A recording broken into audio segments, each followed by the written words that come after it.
नमस्कार दोस्तों, आप सभी का एक बार फिर स्वागत है हमारे इस यूट्यूब चैनल वीडिजेव अकेडमी पर। और जैसा कि आप लोगों ने पहले भी देखा होगा, हर सब्जेक्ट में क्या क्या इंपॉर्टेंट टॉपिक्स हैं जो हमें ज़रूर पढ़ लेने चाहिए एग्ज़ाम को ध्यान रखते हुए। उसी सीरीज़ में अपन 301 के जो 4 यूनिट अपन ने कंप्लीट कर लिए थे, उसके बाद कुछ उसकी 5 यूनिट और बच रही है। वो 5 यूनिट में क्या क्या इंपॉर्टेंट है जिनको हमें छोड़ना नहीं है, जिनको हमें जरूर पढ़ के जाना है एग्जाम में जाने से पहले। मैं ये नहीं कह रहा हूँ कि आपको सिर्फ यही पढ़ना है, पढ़ना तो आपको पूरा ही सिलेबस चाहिए, पर ये वो चीज़ें हैं, ये वो टॉपिक हैं, ये वो क्वेश्चंस हैं, इनमें से वहाँ ये सिलेबस का वो पार्ट है जिसमें से क्वेश्चंस उठने के काफ़ी सारे चांसेस है, काफ़ी ज़्यादा चांसेस हैं। ठीक है ना? तो एक एक करके देखते हैं पाँचों यूनिट। फटाफट से मैं आपको लिखता जाऊँगा और बताता जाऊँगा, और इनमें से भी कुछ खास टॉपिक रेड लाइन से अंडरलाइन कर दूंगा जिनको आपको पढ़ना ही पढ़ना है, उनको छोड़ना नहीं है। ये पूरा निचोड़ पिछले 10 साल के जो पेपर्स है उनके आधार पर है। तो आप देखेंगे कि भाई ठीक है, तो आइए आगे बढ़ते हैं और देखते हैं एक एक करके पांचों यूनिट जो बच रही है हमारी। 5 से लेकर 5, 6, 7, 8, 9, टोटल 9 यूनिट है अपनी पावर इलेक्ट्रॉनिक्स 301 में। तो सबसे पहले साइक्लो कन्वर्टर।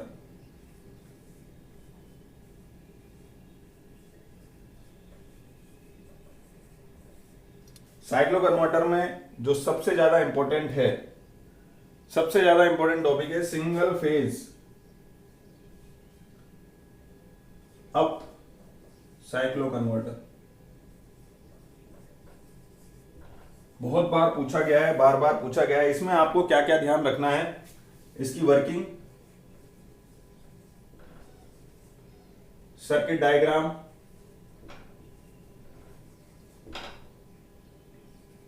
वेवफॉर्म इनपुट और आउटपुट की,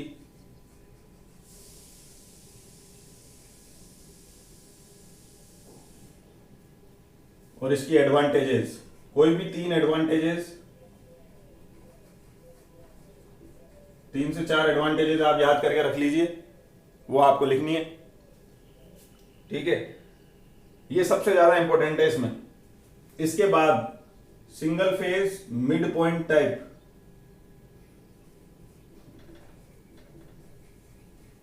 साइक्लो कन्वर्टर, यह भी इंपॉर्टेंट है। इसको भी आपको पढ़ के जाना ही जाना है। इन दोनों में से कोई ना कोई एक जरूर पूछा जाएगा। ठीक है,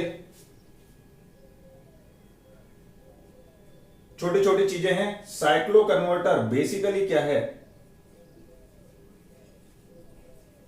इसका working principle, basic working principle cyclo converter का क्या है, बहुत बार पूछा गया है 2 नंबर में, 4 नंबर में। तो कोई ना कोई छोटा क्वेश्चन अगर शॉर्ट नोट लिखने को आ जाए तो आपको वर्किंग प्रिंसिपल याद होना चाहिए, तो ये आप जरूर पढ़ें। ठीक है, मतलब कुल मिला के बात ही होगी, साइक्लो कन्वर्टर के बेसिक्स तो आप क्लियर कर ही लें। इसके बाद जो थोड़े से कम इंपॉर्टेंट हैं उनको मैं इस साइड से मार्क कर देता हूं। एक्सट्रीम इंपॉर्टेंट अपने स्टार वाले हो गए, थोड़े कम इंपॉर्टेंट हो जाएगा अपना क्या, 3 phase two 3 phase cyclo converter. थोड़ा सा इस पर नजर मार लें, क्या है ये डायग्राम, इसका वर्किंग प्रिंसिपल वगैरह। Bridge type cyclo converter, short note लिखने को आ सकता है, तो शॉर्ट नोट आप लिख सकें उसके लिए 4 से 5 पॉइंट आप इस पर इकट्ठे कर ले। और एक थोड़ा सा और कम important, single phase bridge type, उसमें भी स्टेप डाउन वाला। Single phase bridge type step down, ये आप और अपने इंपॉर्टेंट की लिस्ट में नोट कर लें। ठीक है, तो ये वो टॉपिक मैंने आपको बता दिया। साइक्लो कन्वर्टर सिर्फ इतना सा ही नहीं है, साइक्लो कन्वर्टर इससे काफी ज्यादा है। साइक्लो कन्वर्टर का ये मुश्किल से 30% पार्ट होगा, 30 या 40%। तो इस 30-40% में से भी मैं आपको इंपॉर्टेंट बता रहा हूं। ये मोस्ट इंपॉर्टेंट है, ये मोस्ट इंपॉर्टेंट है और ये मोस्ट इंपॉर्टेंट है। ये चीजें तो आपको छोड़ के ही नहीं जानी। अगर आपने ये 3 चीजें पढ़ ली तो क्वेश्चन कुछ भी आए, साइक्लो कन्वर्टर अगर करना मजबूरी आपकी बन जाए तो आप कुछ ना कुछ जरूर लिख पाएंगे। तो इन 3 टॉपिक को तो कवर करना ही है, साथ ही साथ इन पर भी ध्यान देना है, मौका लगे तो इसको भी कवर करना है। इसके अलावा मैं तो यही सजेस्ट करूंगा, पूरी मेहनत करो, सारा सिलेबस पढ़ो। पर उसके बावजूद भी क्योंकि टाइम कम है और ऐसे बहुत सारे बच्चे हैं जो कतई बॉर्डर पर हैं, जैसा कि अभी मैंने पिछले लाइव सेशन में कहा था, फूक लगी तो इधर और फूक लगी तो उधर, तो ये वाली उधर पार होने की फूक है, तो इसको आप जरूर कवर करें। ठीक है, आइए अगले यूनिट पे बढ़ते हैं, एसएमपीएस। एसएमपीएस में जो सबसे ज्यादा कई बार पूछा गया है, 4 एडवांटेजेस 4 डिसएडवांटेजेस।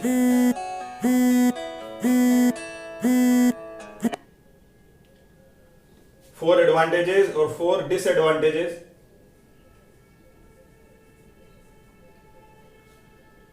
मतलब यूं मान लो आप, कम से भी कम पिछले 10 सालों में 7 बार ये क्वेश्चन आया है, एसएमपीएस के क्या एडवांटेज है क्या डिसएडवांटेज है। तो ये तो आपको याद रख के ही जाने हैं, इनको छोड़ना ही नहीं है। ठीक है ना। इसके अलावा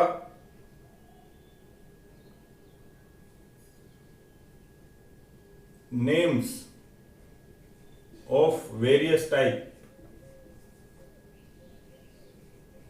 ऑफ एसएमपीएस। देखो सिर्फ मैंने लिखा है नाम, एटलीस्ट आपको अलग अलग प्रकार की जो एसएमपीएस होती हैं उनके नाम पता होने चाहिए। ठीक है, इसमें भी जो खास आपको जिनकी वर्किंग याद रखनी है वो है push pull type SMPS.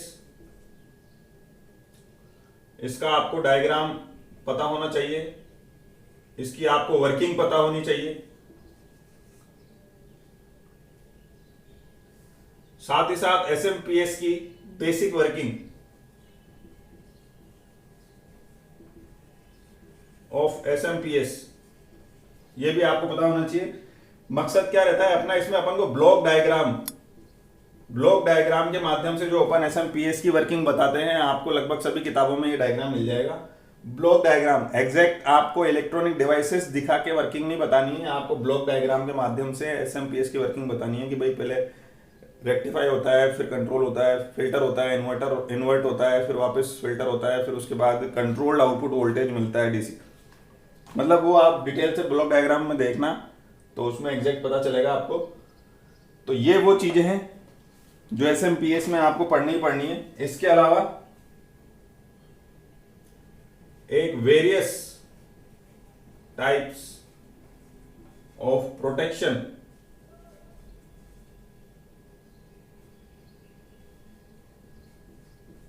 Circuits.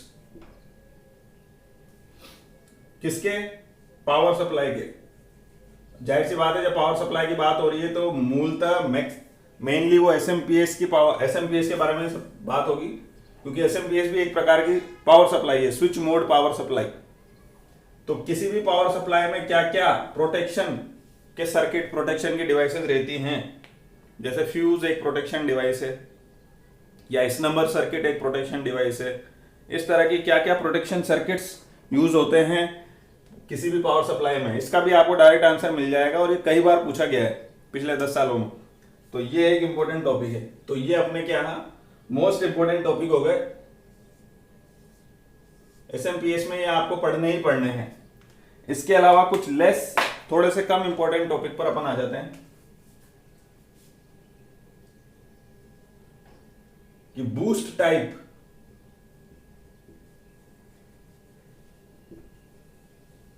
SMPS. एक दो बार ही पूछा गया है, पर क्योंकि बार बार पूछा जा रहा है तो इसको आप जरूर याद रखें। बूस्ट टाइप एसएमपीएस, इसका operation, circuit diagram, current end voltage waveform,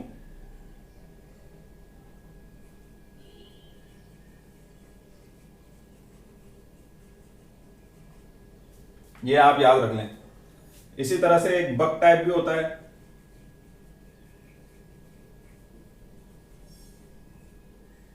इसका भी आपको वर्किंग तो कम से कम याद होनी चाहिए, और इसका डायग्राम। और एक थोड़ी सी इंपॉर्टेंट चीज और होती है, ऑटोमेटिक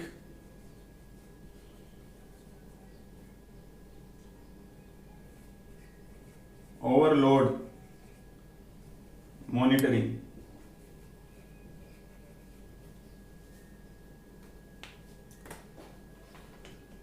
ये ऑटोमेटिक ओवरलोड मॉनिटरिंग बेसिकली आप प्रोटेक्शन सर्किट पढ़ेंगे तो इसमें आपको मिल जाएगी। ठीक है, बूस्ट टाइप और बक टाइप के दो प्रकार के एसएमपीएस हैं। एसएमपीएस तो और भी प्रकार के होते हैं, पर अगर आपने एक समझ लिया तो दूसरे को समझने में मुश्किल नहीं है। तो आपको ये दोनों ही आपस में ये काउंटर पार्ट है, समझ लेने चाहिए। फायदा ये होगा कि ये आया तो भी लिख पाओगे, ये आया तो भी लिख पाओगे, इसलिए मैंने दोनों लिखे कि अगर आप बूस्ट समझ लेते हैं तो बक को समझने में कोई दिक्कत नहीं आएगी, और दोनों में से एक जरूर आएगा। ठीक है, तो ये हमारे क्या हो गए, एसएमपीएस की कहानी हो गई, एसएमपीएस वाली यूनिट। आप देखेंगे तो टोटल ये बहुत छोटी चीजें याद रखना, नेम बहुत छोटी चीजें याद रखना। मैंने स्पेसिफिकली बता दिया फिर भी आपको टॉपिक कि आप ये तो पढ़ ही लो, क्योंकि इसमें से क्योंकि ऑब्जेक्टिव भी हमारे आने हैं, और ऑब्जेक्टिव में मान लो इसी में से एक छोटा सा क्वेश्चन उठ के आ गया कि कितने प्रकार की एसएमपीएस होती है, उसमें 4 नाम या 3 नाम आ जाएंगे, या 2 सही होंगे, एक गलत होगा, एक नन ऑफ दीज होगा। तो ये अपन को पता होना चाहिए। ठीक, अगली यूनिट पे आ जाते हैं, एसी स्टेबलाइजर। छोटी सी यूनिट है,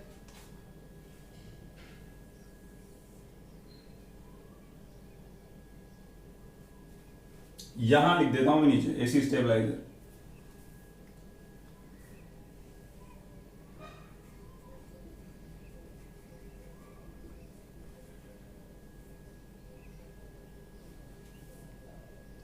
ठीक है, एसी स्टेबलाइजर में सबसे ज्यादा इंपॉर्टेंट एक तो electronic stabiliser.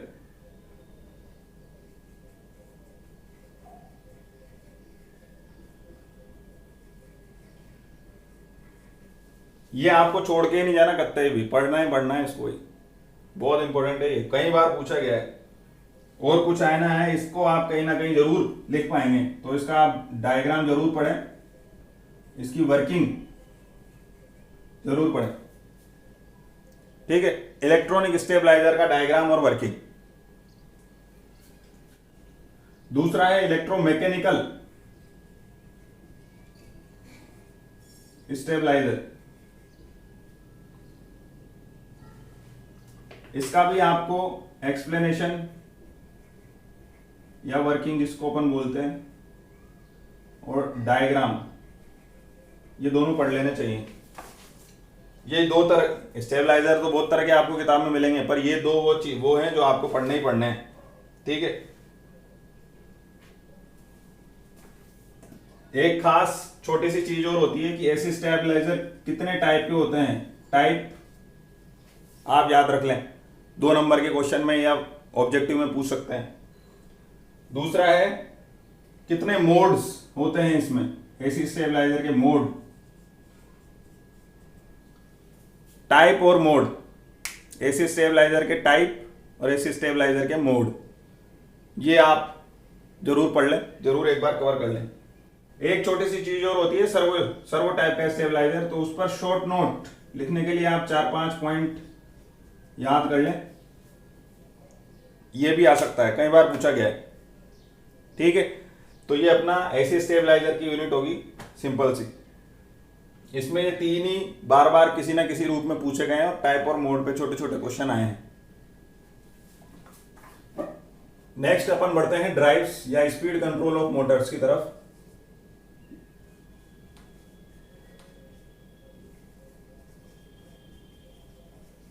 Speed control of Motors वाली यूनिट में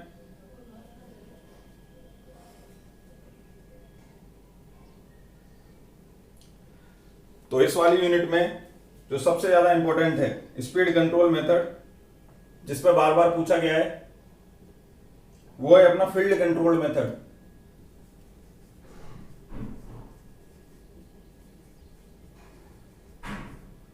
यूजिंग एससीआर, इसको आप जरूर पढ़ लें। SCR स्पेसिफिकली बोल के तो कम आए क्वेश्चन, पर फील्ड कंट्रोल मेथड पे बार बार पूछे गए हैं, ठीक है। और दूसरा है आर्मेचर वोल्टेज कंट्रोल।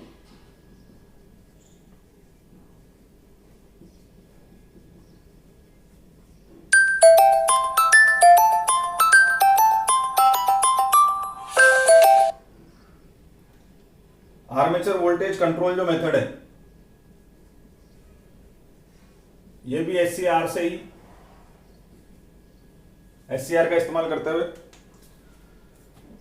ये दोनों ही मेथड कई बार पूछे गए हैं, बहुत इंपॉर्टेंट है, इनको आप जरूर पढ़ें। जैसा कि देख पा रहे हैं दोनों ही डीसी मोटर के स्पीड कंट्रोल मेथड है, ठीक है ना। फिर आ जाती है अपने इंडक्शन मोटर एसी की बारी। तो स्लिप रिंग इंडक्शन मोटर का स्पीड कंट्रोल क्या क्या मेथड है, कई बार पूछा गया है। तो slip ring induction motor speed control, एक बार थोड़ा सा आप बेसिक्स जरूर देख लें, ये टॉपिक भी इंपॉर्टेंट है। इसमें भी कौन कौन से मेथड्स होते हैं उनके नाम तो एटलीस्ट, या उनका तरीका तो एटलीस्ट आप ध्यान रखें सही। वेरियस मेथड्स पे डायरेक्ट कई बार क्वेश्चन आ जाता है, कौन कौन से मेथड्स हैं। कुछ एक लेस इंपॉर्टेंट चीजें हैं जो पूछी गई है डायरेक्ट स्पेसिफिकली, जैसे स्लिप पावर रिकवरी मेथड,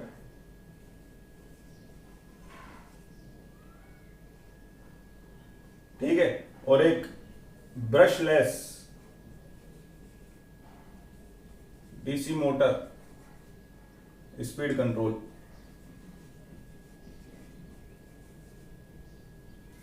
ये अपना हो गया किसका, स्पीड कंट्रोल ऑफ मोटर्स का पोर्शन, जो आपको इंपॉर्टेंट देखना ही देखना है। ऐसा नहीं है कि यही है बस, यूनिट में इससे कहीं ज्यादा है, पर आप इस पोर्शन, इतना जो मैं लिख रहा हूं टॉपिक, इनको तो आप देख के कवर करके जाए ही जाए, ठीक है। लास्ट यूनिट अपनी आ जाती है टाइमर वाली, timer circuits.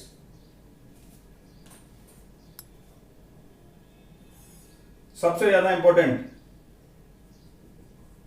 DC timer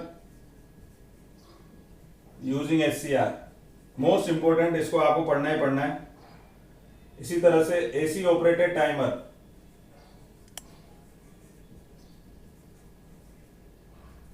using SCR। इन दोनों में से कोई ना कोई एक जरूर आएगा, तो ये दोनों ही आपको तैयार कर लेने हैं। मतलब एक पूछेंगे तो उसमें उस पेपर में दूसरा नहीं आएगा, और अगर पहला नहीं आया है तो दूसरा कहीं ना कहीं किसी ना किसी रूप में जरूर आएगा। तो इन दोनों को आपको कवर करना है, ठीक है। इसके अलावा basic concept of electronic timer, electronic timer का बेसिक कंसेप्ट क्या है वो आपको जरूर देखना है। ये तीन चीजें ऐसी है जो बार बार पूछी गई हैं। देखो सिलेबस तो पूरा ही कवर होता है, ऐसा कभी नहीं होता कि कोई एक यूनिट गायब भी हो जाए पेपर में से, हर यूनिट में से कुछ ना कुछ जरूर आएगा। ये तीन चीजें ऐसी है जो कई बार रिपीटेटिवली पूछी गई हैं, इंपॉर्टेंट है, तो इनको आपको देखना ही देखना है, ठीक है। इसके अलावा थोड़ी सी लेस इंपॉर्टेंट ऊपर ऊपर वाली बात, जिससे ऑब्जेक्टिव और छोटे क्वेश्चन बन सकते हैं। टाइमर्स के क्या क्या टाइप्स होते हैं ये आप जरूर देख लें एक बार, क्या इनकी एडवांटेजेस हैं, एडवांटेजेस ऑफ टाइमर या इलेक्ट्रॉनिक टाइमर, और इनकी एप्लीकेशन कहां कहां इस्तेमाल होते हैं। 2-2 नंबर के क्वेश्चन, 1-1 नंबर के क्वेश्चन, अब तो ऑब्जेक्टिव भी आने हैं, कैसे भी कहीं भी पूछा जा सकता है, ये छोटी मोटी बातें, ठीक है। एक लेस इंपॉर्टेंट वाले सेक्शन में transistor type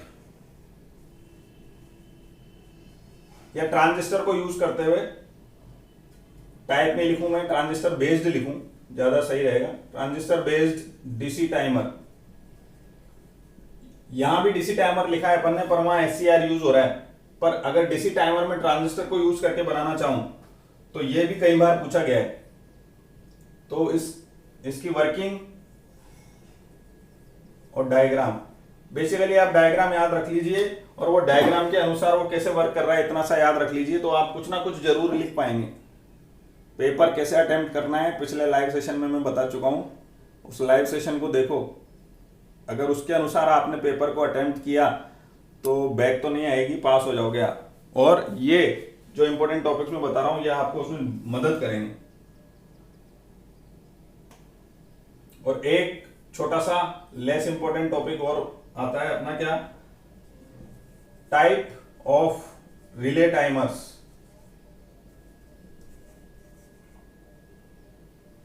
for high power industries. Specifically पूछा गया है ये, तो आप हाई पावर इंडस्ट्री तो छोड़ो, इसको ध्यान में रखने की जरूरत नहीं है ज्यादा। आप टाइप ऑफ रिले टाइमर याद रखें, और यहाँ डीसी टाइमर का आपको बेसिक्स याद रखना है, और ये टाइमर्स के टाइप्स और एडवांटेज एप्लीकेशन आपको बताने हैं। बाकी ये 3 इंपॉर्टेंट टॉपिक है टाइमर, ठीक है। तो यहां पर अपना पावर इलेक्ट्रॉनिक्स का पूरा पोर्शन कवर अपन ने कर लिया है। इस वीडियो से पहले 3 वीडियो आ चुके हैं, जिसमें पहली यूनिट, दूसरे में दूसरी, तीसरी और तीसरे में चौथी यूनिट के बारे में क्या क्या इंपॉर्टेंट है, क्या क्या आपको पढ़ना है वो मैं बता चुका हूं। उनके भी लिंक डिस्क्रिप्शन में मैं डाल दूंगा। इसके अलावा जो बची हुई 5 यूनिट थी, 5, 6, 7, 8 और 9, तो इन यूनिट्स को आप एक बार और कवर कर लें। हो सकता है कि आपको वीडियो में ये ज़्यादा क्लियर ना दिख पाए, किसी किसी को इंटरनेट की स्पीड की या डाटा की प्रॉब्लम हो, तो इसका पूरे का फोटोग्राफ डिस्क्रिप्शन में मैं लिंक डाल दूंगा गूगल ड्राइव का, वहां से आप इसका फोटोग्राफ डाउनलोड कर सकते हैं, तो आपको ये पूरी चीज मिल जाएगी और आप इसको देखकर पढ़ पाएंगे, ठीक है। तो बहुत बहुत धन्यवाद। जल्दी ही आगे 302, 303, 304 के तो मैंने डाल ही रखे हैं, 5, 6, 7, 8, 9, 10 सारे सब्जेक्ट कवर करेंगे एग्जाम आने से पहले। ये मैं अभी इसलिए ला रहा हूं ताकि आप रिवीजन करने के लिए क्या क्या इंपॉर्टेंट है वो आपको पता चल जाए। अगर मैं इनको पहले डाल देता तो सिर्फ आप इन्हीं को पढ़ के रह जाते और फिर कहते कि सर आपने तो यही बताया था और इसमें से नहीं आया। मेरा कहने का मकसद, इनको बताने का मकसद ये है कि हाईली चांसेस हैं कि इनमें से पेपर बने, पर जरूरी नहीं है इनमें से ही बने, सेट नहीं हुआ है, पर बहुत हाई चांसेस है इनमें से बने। तो ये वो चीजें हैं जो आपको छोड़नी नहीं है, जिनको टच करना ही करना है, ठीक है। तो प्रैक्टिस करते रहिए, लगातार देखते रहिए और सीखते रहिए ओनली विद वीडियोज़ अकेडमी। बहुत बहुत धन्यवाद।